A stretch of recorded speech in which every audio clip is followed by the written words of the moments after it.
When I was in California, I was addicted to drugs and alcohol. And define homeless, because that means so many things now. I was living in a tent. I was literally eating out of the garbage. I was tore up from the floor up. Every day I couldn't stop using crystal meth. It was horrible. What is day one of being on the street? I went out and got a tent and got the air mattress. I didn't start using drugs until the second day when somebody introduced me to crystal meth. Me, yeah, homeless, one-legged, my school right here, Yeah, how long you been homeless? 3 years. 3 years. And this guy came up and took the back of my head and shoved it into his nose and smeared it in my face and his. And then he proceeded to nail me twice in my head. I'm starting to really give up.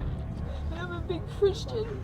And I'm a big advocate for this place to get people off the street. Motherfuckers bully, they harass, and then when they see you're high, they think, oh, let's get this person. Lord, I thank you for him. I thank you for the work that you're about to do in his life.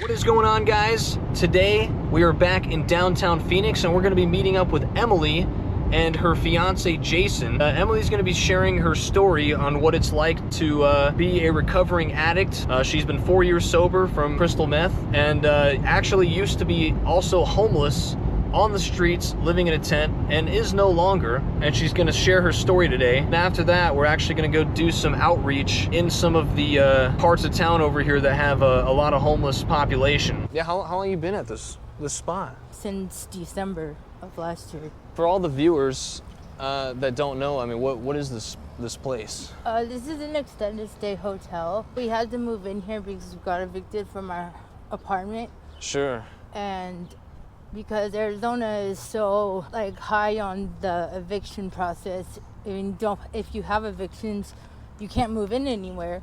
So this is where we had to go so we wouldn't be homeless. Can I ask what led you to an eviction? So what happened was Jason got really sick. He ended up in the hospital with cellulitis. I ended up getting COVID. Then I ended up with a kidney infection. Then I ended up having to get my gallbladder out. So that led up to just us not being able to afford the rent. We asked the managers at the apartment complex if they could help us out with a payment plan, and they said no. So that caused you guys to have to move out into this spot? Yes. And how much is the rent here? It's expensive. We're paying like $430 a week. A week? A week. Oh, that's more than most people are paying on regular apartments. Of course. And in the peak season, it goes up to 5 something. How long you been in Arizona? Almost 2 years. It will be 2 years in September. Okay, so walk me back how you ended up coming here and where you're at in your life, currently. To be completely honest with you, my family lives here. When I was in California, I was addicted to drugs and alcohol. After my ex-husband had kicked me out of his house, I was homeless for about 2 years. And define homeless, because that means so many things now. I was living in a tent. I was literally eating out of the garbage. I was tore up from the floor up. Every day I couldn't stop using crystal meth. It was horrible. Now, when you go to the grocery store, I mean, how does that make you feel, versus what you used to have to do? When I go to the grocery store, I'm not gonna lie, every time I go into a store, I want to buy something. And that's probably because I came from not having anything. You're just saying impulse buy? Yes. Okay. I'm very impulsive, I'm not gonna lie. And I have a very bad hoarding problem. I like hoarding stuff because I feel like if I don't hoard it, people are gonna take it away from me. And that has to do with past trauma too. So 2 months after knowing my ex-husband, I ended up getting married to him. And how many months? 2 months. 2 months, okay. Everyone would tell me, don't do it. I didn't listen. And I did it, and 6 months after marrying me, he ends up putting me in jail with a felony domestic violence. Wow. Because he went to hit me, and because of my PTSD, I pushed him on the couch, and he called the cops on me when he got drunk. Okay. And they ended up putting me in jail for 14 days. He ended up kicking me out a month before my probation ended. Okay. And that's when I found myself homeless on the streets of Riverside. In Riverside, California? That's correct. I think this is something that most people wonder, like what is day one of being on the street? I mean, what does that look like? For me, day one was not that hard because I had been homeless before in a different city. So I kind of knew what to do already. Okay. I went out and got a tent, and I can say I bougied the tent up, you know what I mean? Got the air mattress. Sure. So you just like walked in the store, buy a tent kind of thing? Correct. So you're living on the street and in a tent. I mean, were you already using drugs at this time, or was it? I didn't start using drugs until the second day when somebody introduced me to crystal meth. The second day? The second of day. being homeless? Yes. Oh, wow. Whoa, that's crazy. I mean, I had smoked weed for the longest time and drank, but to me that wasn't a drug. Sure. I didn't realize that drug could lead to other drugs, if you catch my drift. Yeah, absolutely. But what was your mindset when you were, offered that? I wanted to commit suicide. Like, my family had already moved here to Arizona.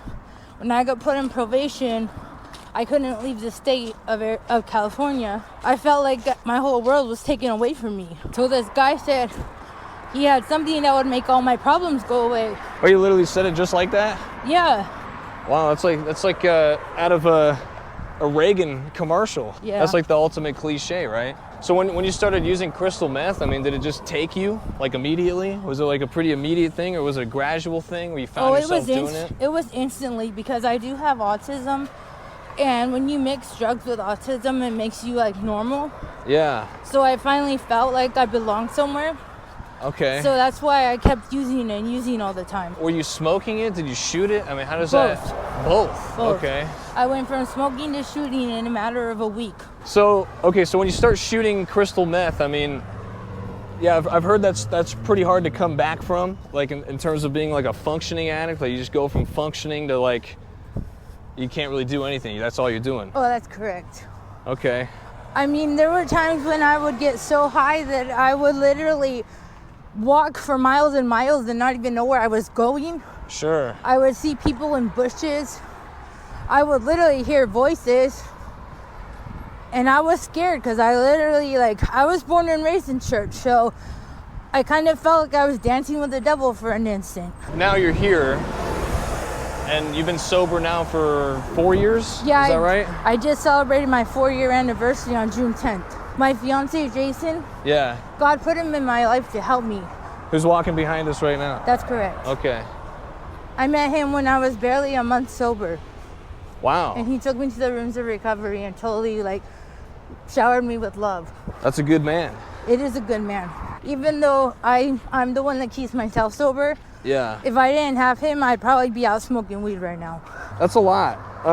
So that's really interesting. So do you feel like, even though you got out of being homeless, you got sober, is it still kind of in a way a lifelong struggle to stay off the street? Yes, absolutely. Once you've lived that life, is it much harder to get back into regular living? Absolutely. And why do you feel like that is?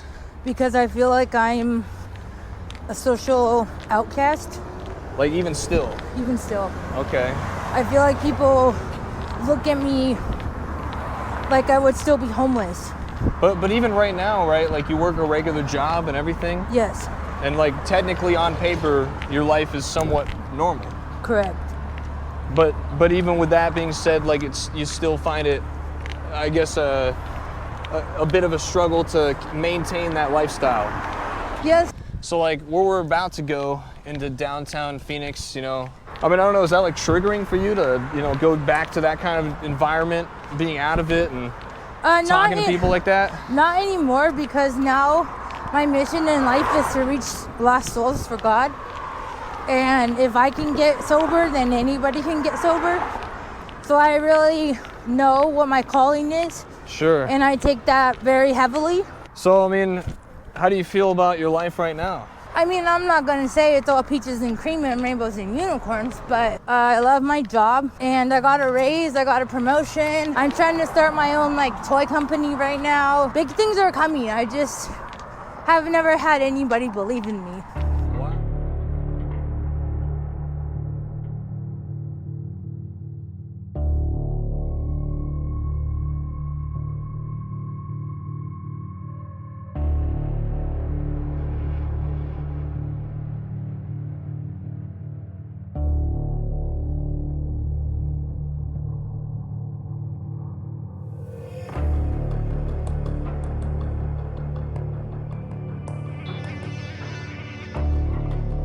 Yeah, Jefferson and 19th.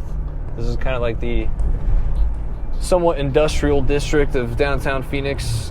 If you've seen my video on the zone, this is kind of that location.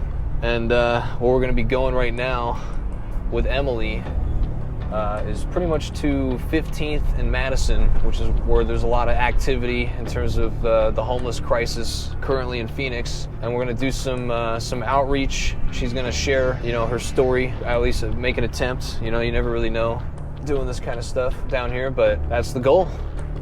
Does this bring it back for you? It does. But when I was homeless, there was like, we called it Massachusetts Street. Yeah. And it's in Riverside. And there's a bunch of tents and encampments and all that stuff. I knew God was protecting me, so I kind of... Even while you were in it? Yes. Wow. When I was in it, I would always listen to Christian music and always like... Really? Talk to God, yeah. Wow. Like I never lost my faith in God. It's always, I feel like way too ironic that you find these like patches of these homeless crisis issues in the middle of government buildings. Right? When I was homeless, the government really didn't want to do anything about the homeless. They wanted to always kick us off the block, but they didn't want to put us in shelters or anything like that. I do play a lot of the pity party me when I came into recovery. In all reality, I was only doing it to get people off my back. I wasn't doing it because I wanted sobriety, if that makes sense. I was just doing it because I wanted to shut people up. Do you feel like a lot of people play the victim card when they're on the streets? Absolutely. Anything and everything that they could use as an excuse to use is what people are gonna do. So it's almost more of like a mental health thing than really the drugs being the problem. The drugs are the coping. So mental health is the problem and drugs are the solution, even though they're not a good solution. This is where it's called CAST. This is where we're gonna meet some people. Awesome. If you want to go down this way. Oh, then y'all be able to build the way y'all know, because y'all look at the gold and y'all hit it every day. That's all I got to say about it. You know what I mean? Hey, you guys smoke cigarettes? So I have a question for you. We're making a YouTube video. I was once homeless too, about what it's like being homeless, because I know it's pretty tough down here. I was homeless in Riverside for a long time. We said we was homeless. Yeah, I'm here on probation. I'm not homeless though. Okay. Homeless is someone who don't have an address or home to So go to. you have an I'm stuck address? here, yeah. You're stuck here. Stuck here on probation. I can't leave the state until I'm on probation. Would you like a cigarette? Where you guys from? From here, actually. Arizona? Yeah. I'm from California. Chicago. My mom passed away of breast cancer. Sorry to hear that. How'd you end up on the streets? I got my leg amputated off and surgeries, and I have surgery to surgery. Here's one more. My, That's for Lee. Man. I've been homeless ever since, trying to get a place to live. Okay. So I wanted to tell you that I was homeless in Riverside for close to 5 years. Yeah. It was very hard because I'm not gonna lie, like part of me sometimes still wants to be homeless because the cost of living is so hard. But I know that the streets are no place for me. You know what I mean? He's not. No. He's my friend. I'm just not homeless, guys. It's a chill place to live. I can It's imagine. not for everybody. People, Only the strong survive. it's really hard. Me, being homeless, one-legged, my school right here yet. I was out of school, they took it from me. I'm waiting for that. Now I'm working wound care again on this leg. I might sue somebody to lose my leg again, and I want to be both-legged. Homeless with no diabetes, no one to live. It's hard. Robbing my hands, no food to eat, nothing. My name's Emily, by the way. I'm noble. Nice to meet you. Do you have a phone? Do you want to take my number down and I can help get you resources? Here, Noble. Noble, Nice to meet you. nice to meet you. Jason, nice to meet you. I'm Serge, man. Hey, sir. Yeah. You got it. But- Tired of being homeless. How long you been homeless? All this year. This whole year? 3 years. 3 years. 21. That's a long time, man. One toe, two toe, one toe, 1 foot. Now my leg on it. Here, go ahead and can you grab that mic? I've been murdered. Yes. I've had MRSA twice since I've been here. And E. coli. I have human shit in my leg somehow. Scar right here is from here. I was sitting here waiting for my video to go to the doctor, and this guy came up and took the back of my head and shoved it into his and smeared it in my face and his. And then he came back around. I could see his shadow. He came back around, so I punched him, which I've never thrown a punch in my life, and just boom. And then he proceeded to nail me twice in my head And I was like, that's enough, dude, or even, whatever, you know. And then he did it again 2 more times before people came out here. He said, fine. God, you have a plan for him, Father God. You have a purpose for him, my God. Lord, I thank you for him. I thank you for the work that you're about to do in his life and the work that you're about to do in this whole streets life, my God. Well, I didn't mean to cut you off. You were saying you feel like the programs they're running are not genuine, like they're just screwing you over kind of thing? They send you one place to another place to another place to another place. Why don't you just send me to the right place the first time? Are you in a place right now, or are you I'm literally out here? I'm literally in the street. I don't remember the last time I slept. Do you have a spot out here, or is it? I try and go to the heat. I haven't taken a shower. That's what I need to do. Do you want a tip of advice on how to take a shower out here? You know those 5-gallon water buckets? Yeah. You get one and you fill it with water, right? And then after you fill it with water, you put it out in the sun. Since it's Arizona, it's going to heat it up really fast. Yeah. And at the end of the night, you get like a plastic cup or something. I don't want to be out here like that, though, Mama. I understand what you're saying, but I don't want to be in a spot. Like, I'm on the move so much. That's another thing with me is my battery is dying constantly. I had it charged this morning, fully, but I didn't mean to cut you off, Mama. I hear what you're saying. Can I give you a hug? Yes. I have to be here to be able to do that, and I don't want to be here. I don't want to be here because it scares me. I'm by myself, and I try to go to the heat relief places, you know? Yeah. But you can't lay down. Yeah. So this is my question for you. Are you sober or are you on drugs or not? What's that got to do with Presbyterian in China? No, because we can get you into a rehab. No, I don't want to do rehab, man. I'm perfectly fine with my life out. I mean, I'm not like a drug addict. I do some things because I have major severe pain and they won't give me any pain medication. I got hit by a car 4 years ago, man, and it was they crushed my fibula and tibula in both my legs, compound fractures. Do I smoke a couple blues or snort or whatever I do? If I have a couple bucks a day, yeah, I sure do. Maybe 1.5 in the evening. But am I a drug addict? No. Yeah, but I don't like when people say that druggy thing. I don't. That has nothing to do with why I'm homeless. I'm homeless because I was working at Amazon and my friend, I rented a room off of her, died of cancer, and her kids took over the house and kicked me out within 2 weeks because they didn't like me. So I'm very sorry. I didn't mean to offend you. It's okay. It's okay. It's just that's a bad because people think that homelessness has a lot to do with drug addiction. You know, it doesn't. Like you're saying, you just can't even get in. Well, I can't live there anymore. They kicked me out for a year too. Oh wow. For what? For missing 2 meetings? I'm kicked out for a year? Everyone. I don't understand that. Can somebody please help me with that? I just ain't getting nowhere. I'm starting to really give up. And I'm a big Christian. And I'm a big advocate for this place to get people off the street. But I'm really starting to give up. Okay, what was your name? Rebecca? Becky. Father God, I thank you, Lord, for Becky, God. I thank you that she opened up to us, Father God, Lord. And God, my heart hurts, God. Thank you, guys. Yes. You out here giving out meals? Yes, he does great meals. Oh, that's good. I'll take one. Thank you, everyone. Yeah, absolutely. Thank you for sharing. Really appreciate that. Yes. Can I ask what you're serving up? Chicken, rice, and egg. Chicken, rice, and egg? Yeah. Are you a part of an organization, or is it just you? Just doing? That's good, man. God bless you, brother. You want some food? Thank you. Hey, man, do you want some food? He's got chicken, I think chicken, eggs, and rice. I'll take a plate. I was gonna ask, are people like cool to you being out here, or do you have to fend for yourself? Think for yourself. Oh man. This is what it is. You have it, you don't got nothing. You have it, you got nothing. You got something, you got something. Yeah. Best thing going to cigarettes. I mean, drugs in the streets. It's right in front of you. Yeah. Prostitution, and you name it. Yeah. It don't stop. For money, for food, to live, to survive. It don't stop. In your sleep, out your sleep. They're gonna keep rolling. You're gonna die here, you're gonna live. What are you gonna do? You're gonna die here, you're gonna live here. What are you gonna do? Yeah. This is it. Yeah. Bad face on earth. Who wanna live like this? I don't. There you go. God bless you. Like at 4:30, and then Said they threw it off from her. Take it in.